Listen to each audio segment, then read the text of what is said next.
ജനാധിപത്യ രാജ്യങ്ങളിൽ രാഷ്ട്രീയത്തിൽ വിമർശനം ഏറ്റെടുക്കാൻ സാധിക്കില്ലെങ്കിൽ നിങ്ങൾ പൊതുപ്രവർത്തന മേഖലയിലേക്ക് ഇറങ്ങാൻ പാടില്ല. അങ്ങനെ വിമർശനം ഏറ്റെടുക്കാൻ സാധിക്കാത്ത പ്രിവിലേജ്ഡ് ആയിട്ടുള്ള കുറേ രാഷ്ട്രീയക്കാർ നിറഞ്ഞു നിൽക്കുന്നതാണ് നമ്മുടെ കേരള രാഷ്ട്രീയം. നമ്മൾ മുമ്പ് ഏതോ സിനിമയിലൊക്കെ പറഞ്ഞ മാതിരി ഒരു അന്തർധാര ഈ രാഷ്ട്രീയ പ്രവർത്തകർ തമ്മിൽ നിലനിൽക്കുന്നത് നമുക്ക് വ്യക്തമായിട്ട് തന്നെ കാണാൻ സാധിക്കും. ഞാൻ ഇന്നലെ ഉന്നയിച്ച ഒരു വിഷയമായിരുന്നു ഷാഫി പറമ്പിൽ. അദ്ദേഹം നല്ലൊരു ചെറുപ്പക്കാരനാണ്, മതേതരൻ എന്നറിയപ്പെടാൻ ആഗ്രഹിക്കുന്നു. അദ്ദേഹം വലിയൊരു പ്രതീതി തന്നെ, ഒരു മോട്ടിവേഷൻ ഏതൊരു മണ്ഡലത്തിൽ ചെന്നാലും വലിയൊരു മോട്ടിവേഷൻ ഉണ്ടാക്കാൻ സാധിക്കും. ഒപ്പം തന്നെ അദ്ദേഹത്തിന് കഴിവുണ്ട്. ഏതൊരു മണ്ഡലത്തിൽ ചെന്നിട്ടും രാഹുൽ മാങ്കൂട്ടത്തിനെ ഇവിടെ ജയിപ്പിക്കണോ അതോ ഉമ്മൻചാണ്ടിയുടെ സ്റ്റൈല് അനുകരിക്കണോ, എല്ലാവരെയും ഉൾക്കൊള്ളാനായിട്ടുള്ള ഒരു സ്റ്റൈലുള്ള ഒരു ചെറുപ്പക്കാരനാണ്. പക്ഷെ ഞാൻ മുന്നോട്ട് വെച്ച ഒരു വിഷയം എന്ന് പറയുന്നത്, രാഹുൽ മാങ്കൂട്ടം ജയിച്ച ആ ദിവസങ്ങളിൽ, ഏകദേശം നവംബർ 20-25 ആ തീയതിയിൽ അദ്ദേഹം പറയുകയുണ്ടായി, പാണക്കാട് സാദിഖലി തങ്ങളും ശ്രീമാൻ കുഞ്ഞാലിക്കുട്ടിയും വരാപ്പുഴ രൂപത ആസ്ഥാനത്ത് ചെന്ന് വർഗീസ് ചക്കാലക്കൽ എന്ന പിതാവിനെ കണ്ട് മുനമ്പത്തെ വഖഫിൻ്റെ വിഷയം ഒത്തുതീർപ്പാക്കി, പ്രശ്നങ്ങളൊക്കെ തീർന്നു, ആരെയും കുടിയൊഴിപ്പിക്കില്ല, കോൺഗ്രസ് പാർട്ടി അതല്ലെങ്കിൽ മുസ്ലിം ലീഗ്, മുസ്ലിം സമൂഹം എല്ലാവരും കൂടി ചേർന്നിട്ട് ഈ പ്രശ്നം തീർന്നു എന്നാണ് ആ ഒരു പ്രസംഗത്തിൽ ഷാഫി പറമ്പിലിൻ്റെ വായിൽ നിന്നും വീണ വാക്കുകൾ. വ്യക്തമായിട്ട് അദ്ദേഹം നിഷേധിക്കണമെങ്കിൽ അവിടെ ഓൺലൈനിൽ എല്ലായിടത്തും കിടക്കുന്നുണ്ടായിരുന്നു. കാരണം ഇത്രയും വലിയൊരു പ്രചാരണമാണ്, ലക്ഷങ്ങൾ തിങ്ങി നിറഞ്ഞ പ്രചാരണത്തിലാണ് ഇത് ഈ വിജയത്തിൻ്റെ ഒരു സെലിബ്രേഷനിലാണ് ഇദ്ദേഹം ഇങ്ങനെ ഒരു പ്രസ്താവന നടത്തിയത്. ഞാൻ ശ്രീമാൻ ഷാഫി പറമ്പിലിനെ മുനമ്പത്തേക്ക് ക്ഷണിക്കുകയാണ്. അതായത് ഇന്ന് ഡിസംബർ 2-3 ദിവസങ്ങളൊക്കെ ആയി. ഈ ദിവസങ്ങളിൽ ഞാൻ ഈ വാക്കുകൾ ഉപയോഗിച്ച ഷാഫി പറമ്പിലിനെ മുനമ്പത്തേക്ക് ക്ഷണിക്കുകയാണ്. താങ്കൾ കേരളത്തിൽ അറിയപ്പെടാത്ത വ്യക്തിത്വമല്ല, തന്നെയല്ല താങ്കൾ വന്നു കഴിഞ്ഞാൽ കോൺഗ്രസ്സുകാരും അതിന് മേലെയുള്ള ആൾക്കാരും താങ്കൾ രാഷ്ട്രീയത്തിന് അതീതമായിട്ട് സ്വീകരിക്കപ്പെടും അവിടെ. കാരണം അത്രയും കോൺഗ്രസ്സിന് ഹൈബീഡൻ്റെ മണ്ഡലമാണ് മുനമ്പം ചെറായി പ്രദേശം. അവിടെ വ്യക്തമായ കോൺഗ്രസ്സുകാരുണ്ട്. ഞാൻ കോൺഗ്രസ്സുകാരായിട്ട് സംസാരിച്ചതാണ്. ഈ മുനമ്പം വഖഫ് വിഷയം ഇന്ന് ഞാൻ പറയുന്നു, ഒക്ടോബർ 3 ഞാൻ ആദ്യമായി വെറും ഒരു ട്രൈപ്പോഡും ഫോണുമായിട്ടാണ് ഞാൻ അവിടെ ചെല്ലുന്നത്. എന്നിട്ട് ഒരു ബൈക്കിൻ്റെ ബാക്കിലൊക്കെ ഇങ്ങനെ ട്രൈപ്പോഡും പിടിച്ച് ഫോണും ചെറിയ മൈക്കൊക്കെ പിടിച്ചാണ് ഓരോ വ്യക്തികളുടെയും ഇൻ്റർവ്യൂ ഞാൻ എടുത്തിട്ടുണ്ട് അവിടെ.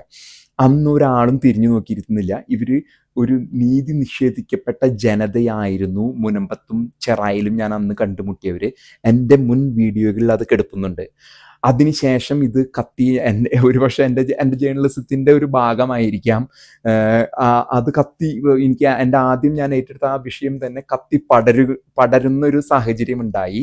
അതിലെനിക്ക് എന്നും കൃതജ്ഞതയുണ്ട് ഞാൻ അവിടുത്തെ ജനങ്ങളുമായിട്ട്. കാരണം ഞാനൊരു ചെറിയ മനുഷ്യനാണ്, എനിക്ക് ഒന്നും അവകാശപ്പെടാനില്ല ജീവിതത്തിലായാലും ഒന്നിലായാലും. പക്ഷേ ഈ ഒരു വിഷയം ഞാൻ പോയി ചെയ്തു, ഇത് പടരുന്നൊരു സാഹചര്യം. പിന്നീട് ഒക്ടോബർ കഴിഞ്ഞ് നവംബർ ആയപ്പോഴേക്കും മാധ്യമങ്ങൾക്ക് അത് ഏറ്റെടുക്കേണ്ടി വന്നു എന്ന് പറയുന്നതിൽ എനിക്ക് വളരെയധികം അഭിമാനം തോന്നുന്നുണ്ട്. മറ്റുള്ളവർക്ക് അങ്ങനെ തോന്നണമെന്നില്ല. അപ്പോൾ ഈ വിഷയത്തെക്കുറിച്ച് ഞാൻ എന്നും സംസാരിക്കുമ്പോൾ ഞാനത് പറയാറുണ്ട്, ഞാനാണത് ബ്രേക്ക് ചെയ്തതെന്ന് പറയാറുണ്ട്. അപ്പം ഈ ഷാഫി പറമ്പിലിലേക്ക് തിരിച്ചു വരുമ്പോൾ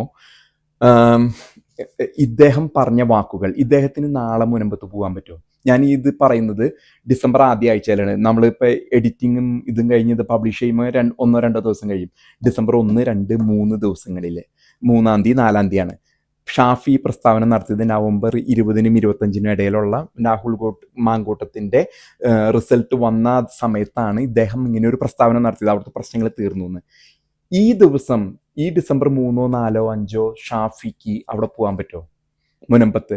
എന്നിട്ട് പറയാൻ പറ്റുമോ പ്രശ്നങ്ങളൊക്കെ തീർന്നിരിക്കുകയാണ്, എന്നിട്ട് ഒരു ക്യാമറ കാണിക്കുമോ? അവിടെ റിലേ സത്യാഗ്രഹം നടക്കുന്നുണ്ട്, റിലേ നിരാഹാര സത്യാഗ്രഹങ്ങളും എന്നും അവിടെ ചടങ്ങുകളും പ്രസംഗങ്ങളും നടക്കുന്നുണ്ട്. 50-ാം ദിവസം ആഘോഷിക്കുന്ന വേളയിൽ പ്രസംഗിച്ചവർ അഡ്വക്കേറ്റ് ജയശങ്കർ, അദ്ദേഹം നിസാർ കമ്മീഷനെ വളരെയധികം ഇത് ചെയ്യുന്നുണ്ട്, വിമർശിക്കുന്നുണ്ട്.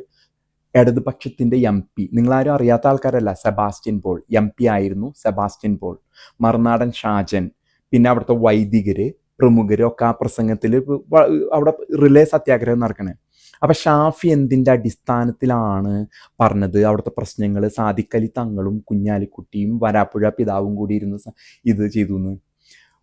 സാദിഖ് അലി തങ്ങളും കുഞ്ഞാലിക്കുട്ടിയും കൈവിട്ട അവസരത്തിൽ പാലക്കാട് ഇലക്ഷൻ മുന്നിൽ കണ്ട് അവിടെ ചെന്നു. നമ്മളുടെ ഭാരത സംസ്കാരം അനുസരിച്ച് നമ്മുടെ അടുത്തേക്ക് വരുന്ന ആളെ വരൂ, ചായ കുടിക്കാം, പോകാം, അവരെന്താ ചർച്ച ചെയ്തതെന്നോ അത് തീർന്നു, കുടിയൊഴിപ്പിക്കില്ല എന്നാണ് ഷാഫി പറയുന്നത്. അപ്പോൾ ഭാരത സംസ്കാരത്തിൽ ഒരാൾ നമ്മുടെ വീട്ടിൽ വന്ന് നമ്മൾ ചായ കൊടുക്കും, സ്വീകരിക്കും, ശത്രുവായാലും അതാണ് നമ്മുടെ ആതിഥേയത്വം, അതിഥി ദേവോ ഭവ എന്നൊക്കെ വേണമെങ്കിൽ പറയാം. അപ്പോൾ അതിനെ നിങ്ങൾ പ്രശ്നം തീർത്തു എങ്ങനെയാണ് ഷാഫി പറയാ? ഹൈബി ഈഡന്റെ മടലാണ്, താങ്കളുടെ ഉറ്റ സുഹൃത്താണ്, താങ്കൾക്ക് ആ മുനമ്പത്ത് ഈ ദിവസങ്ങളിൽ പോകാൻ സാധിക്കില്ല എങ്കിൽ, അത് ഞാൻ പറഞ്ഞ ഡിസംബർ ആദ്യ ആഴ്ച ഹൈബി ഈഡനെ അവിടെ വിടാൻ സാധിക്കുമോ? എന്നിട്ട് ഒരു വീഡിയോ എടുത്ത് കാണിക്കും, ഇത് ഇവിടെ ആരുമില്ല, ഒരു പ്രക്ഷോഭമില്ല എന്ന് കാണിക്കാൻ ഷാഫിക്ക് സാധിക്കുമോ? ഷാഫിക്ക് സാധിക്കില്ല. താങ്കൾ നുണ പറഞ്ഞിരിക്കുന്നു, വളരെ വലിയ നുണ പറഞ്ഞിരിക്കുന്നു. അപ്പോൾ താങ്കളുടെ പേഴ്സണാലിറ്റിനെ ഞാൻ എക്സ്പോസ് ചെയ്യുന്നത് ആ ഒരു ഇതിലാണ്. ഇതിനു മുമ്പ് ഞാനൊരു വീഡിയോ ചെയ്തു. ഈ വീഡിയോ ചെയ്തപ്പോൾ ഇതിൻ്റെ താഴെ വന്നിട്ട് ഒരു പ്രത്യേക സമുദായത്തിൽപ്പെട്ട ആൾക്കാർ അവരുടെ വിശ്വാസത്തിൻ്റെ ഭാഗമാണോ എന്നറിയില്ല, അത് അവർ തന്നെ അവരോട് ചോദിക്കണം, എൻ്റെ വിശ്വാസമായിട്ടാണോ ഞാൻ പറഞ്ഞ കാര്യങ്ങൾ സത്യമല്ലെങ്കിൽ നിങ്ങൾ എന്തും പറഞ്ഞോ, ഞാൻ ചെയ്യാം.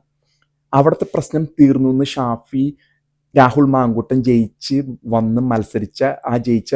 വേളയിൽ പറഞ്ഞത് എത്രമാത്രം വാസ്തവമാണ്. അവിടുത്തെ പ്രശ്നം തീർന്നിട്ടില്ല എന്നുള്ളത് അറിയാം. കാരണം ഷാഫി പറഞ്ഞ വാക്ക് അവരെ കുടിയൊഴിപ്പിക്കില്ല എന്നാണ്. കുടിയൊഴിപ്പിക്കൽ അവിടുത്തെ പ്രശ്നമല്ല ഷാഫി, കുടിയൊഴിപ്പിക്കലല്ല അവിടുത്തെ പ്രശ്നം. 2022 മുമ്പ് അവർ ഈ ക്രയവിക്രയം ചെയ്ത ഭൂമി അതേ രീതിയിലാക്കുക, അവരുടെ ആധാരങ്ങൾ കൊണ്ട് ലോൺ എടുക്കാൻ പറ്റുക, ഇതൊക്കെയാണ് ഇവിടുത്തെ വിഷയം. അതല്ലാണ്ട് കുടിയൊഴിപ്പിക്കുന്നത്, ഞാൻ നേരത്തെ വീഡിയോയിൽ പറഞ്ഞു, കുടിയൊഴിപ്പിക്കാൻ അങ്ങോട്ട് ചെല്ലുക, അവർ ശരിയാക്കി തരും. ഷാഫിക്ക് അവിടെ പോകാനുള്ള ധൈര്യം ഉണ്ടോ? ഒരു വീഡിയോ കൊണ്ട് ചെന്നിട്ട് പറയുന്നത് ഞാൻ പറഞ്ഞില്ലേ ഇത് സത്യമാണ്, ഒരു പ്രശ്നവുമില്ല, ഇവിടെ പ്രശ്നമില്ല എന്ന്. ഇപ്പം ഈ വീഡിയോയ്ക്ക് താഴെയും ഒരു പ്രത്യേക സമുദായത്തിൽപ്പെട്ട ആൾക്കാർ വന്നിട്ട് പച്ചത്തേര് പറയും. അവരുടെ വിശ്വാസം അതാണ്, അവരുടെ മതവും വിശ്വാസവും അത്രയേ ഉള്ളൂ, അത്രയും താഴ്ന്നവരാണ്. ഞാൻ ഏതാ സമുദായത്തിൽ നിന്നുള്ള പറയുന്നേ എന്നുള്ളത് ഷാഫിക്കറിയാം, ഈ കാണുന്ന ജനങ്ങൾക്കറിയാം. അവർ പറയട്ടെ, കാരണം അവർക്ക് ഉത്തരം മുട്ടുമ്പോൾ കൊഞ്ഞനം കുത്തുമ്പോൾ അവർ പറയുമ്പോൾ എൻ്റെ ഗുരുക്കൾ എന്നോട് പറഞ്ഞിട്ടുണ്ട്, ശിഷ്യ നിന്നെ ഒരാൾ വന്ന് തെറി പറഞ്ഞ് വിമർശിക്കുകയാണ് നീ വളരുക എന്ന് ഞാൻ കേട്ടിട്ടുണ്ട്.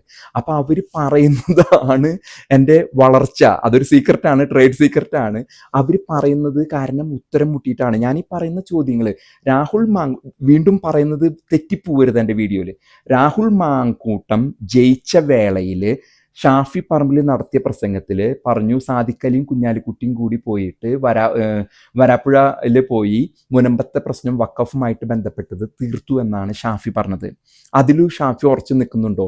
അതിനാസ്പദമായിട്ട് ഷാഫിക്ക് നാളെയോ ഈ ആഴ്ചയിലോ മുനമ്പത്ത് പോകാൻ പറ്റുമോ? അത് താങ്കൾ നേരിട്ട് പോകാൻ പറ്റിയില്ലെങ്കിൽ ഹൈബി ഈഡനെ വിടാൻ സാധിക്കുമോ? അതുമല്ലെങ്കിൽ ഒരു ക്യാമറമാനെ ചെന്നിട്ട് അവിടെ ലൈവായിട്ടോ എങ്ങനെയെങ്കിലും ഒരു ക്യാമറ ജസ്റ്റ് ഒരു ഫോണിലെടുത്താൽ മതി, ഇത് അവിടെ ഒരു പ്രശ്നമില്ല, എല്ലാം തീർന്നിരിക്കുകയാണെന്ന് പറയോ? അത് പറയുകയാണെങ്കിൽ എന്നെ ഒരു ചതിയനെന്നും നുണയനെന്നും വിളിച്ചോ, അതല്ലെങ്കിൽ ഞാൻ ഷാഫീനെ ചതിയനെന്നും നുണയനെന്നും വിളിച്ചോട്ടെ ഒരു ഒരു ഇതിന് വേണ്ടിയിട്ട്. ഞാനപ്പം നമ്മൾ ചിന്തിക്കേണ്ടത് ഇടതും വലതും തമ്മിലുള്ള അന്തർധാരയെ പറ്റി ഞാൻ ഇതിൽ നേരത്തെ പറഞ്ഞൊരു വിഷയം. എന്തുകൊണ്ടാണ് മാധ്യമങ്ങൾ വരാത്തത്? അത് മാധ്യമങ്ങൾക്ക് വേണ്ടിയിട്ട് ഞാൻ വേറൊരു വീഡിയോ ആയിട്ട് ചെയ്യാം. നമ്മുടെ മാധ്യമങ്ങൾ കാണിക്കുന്നില്ല എന്നതിനർത്ഥം ഒന്നും നടക്കുന്നില്ല എന്നുള്ളതല്ല. മാധ്യമങ്ങൾ അവരുടെ ധർമ്മം മാറ്റി നിർത്തിട്ട് ഞാൻ പറഞ്ഞ പോലെ ഞാൻ വേറൊരു വീഡിയോ മാധ്യമങ്ങൾക്ക് വേണ്ടി ചെയ്യുന്നുണ്ട്. അപ്പോൾ ഈ മാധ്യമങ്ങൾ ആരെയാണ് പേടിപ്പിക്കുന്നത്? അവർ എന്തുകൊണ്ട് ഇത്രയും ബഹുജന പ്രക്ഷോഭം, നിരാഹാര റാലി, ഇത്രയും സെൻസിറ്റീവായിട്ടുള്ളൊരു വിഷയം കേരള മാധ്യമങ്ങൾ എന്ത് ഭയക്കുന്നു? റിപ്പബ്ലിക് TV കാണിച്ചു, ഇന്ത്യ ടുഡേ കാണിച്ചു, നാഷണൽ ലെവലിൽ.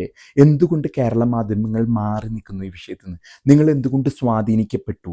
ഞാൻ ഇതിനെപ്പറ്റി ചെയ്യുന്ന വീഡിയോയിൽ ഇതിനെപ്പറ്റി എടുക്കുമ്പോൾ നമുക്ക് ഇവരുടെ മാനേജ്മെൻറ്റുകളും ഇവരാരൊക്കെയാണ് സ്വാധീനിക്കപ്പെട്ടതെന്ന് കുറിച്ച് നമുക്ക് അനലൈസ് ചെയ്യാണ്ട് വളരെ ക്രിട്ടിക്കലി ഇതൊരു വിഷയം നമുക്ക് ഇതിനെപ്പറ്റി ചെയ്യാനുണ്ട്. അത് ഞാൻ പിന്നീട് ചെയ്യാം. അപ്പോൾ ഇവിടെ വീണ്ടും തിരിച്ച് ഷാഫിലേക്ക് വരുമ്പോൾ ഷാഫിക്ക് മുനമ്പത്ത് പോകാൻ സാധിക്കുമോ, അതോ ഹൈബി ഈഡനെ വിടാൻ സാധിക്കുമോ? ഹൈബി ഈഡൻ ഇപ്പം മണിപ്പൂരിൽ നിന്നും പറഞ്ഞാൽ നടക്കുന്നത്, അവിടെ വേറെ മണിപ്പൂരൊന്നും ഒന്നും നടക്കുന്നില്ല. കേരളത്തിൻ്റെ ഏറ്റവും പ്രധാനമായിട്ടുള്ള പ്രശ്നം എറണാകുളത്ത് നടക്കുന്ന ഒരു ഈ മുനമ്പം വഖഫ്, കേരളത്തിൻ്റെ തന്നെ ഏറ്റവും ബ്രേക്കിംഗ് പ്രൈം ന്യൂസാണ് അവിടെ നടക്കുന്നത്. പക്ഷേ ഈ മാധ്യമങ്ങളിത് കണ്ടില്ല എന്ന് നടിക്കുന്നു. അപ്പം എനിക്ക് ഇത്ര ഉള്ളൂ. എൻ്റെ ഇന്നത്തെ വിഷയം എന്ന് പറയുന്നത്, ഈ വീഡിയോയുടെ വിഷയം എന്ന് പറയുന്നത്, ഷാഫി പറമ്പിൽ എന്ത് പറയുന്നു, താങ്കൾ പറഞ്ഞ പ്രസ്താവനയും ഇതുമായിട്ട് ഒന്ന് താരതമ്യം ചെയ്യാൻ സാധിക്കുമോ? അതുപോലെ തന്നെ പ്രത്യേക വിഭാഗക്കാർ, സമുദായക്കാർക്ക് വന്ന് തെറി പറയാനുള്ള അവകാശം ഞാൻ നൽകുന്നു. ഞാൻ ഈ പറഞ്ഞതിനെ പറ്റി നിങ്ങൾക്ക് നേരിടാൻ സാധിക്കുന്നുണ്ടെങ്കിൽ അത് നല്ലതായിരിക്കും. ഞാൻ എൻ്റെ ഗുരുക്കൾ പറഞ്ഞ മാതിരി നിങ്ങളുടെ എല്ലാ കമൻസും നോക്കിയിരിക്കുന്നു, കാത്തിരിക്കുന്നു. നന്ദി.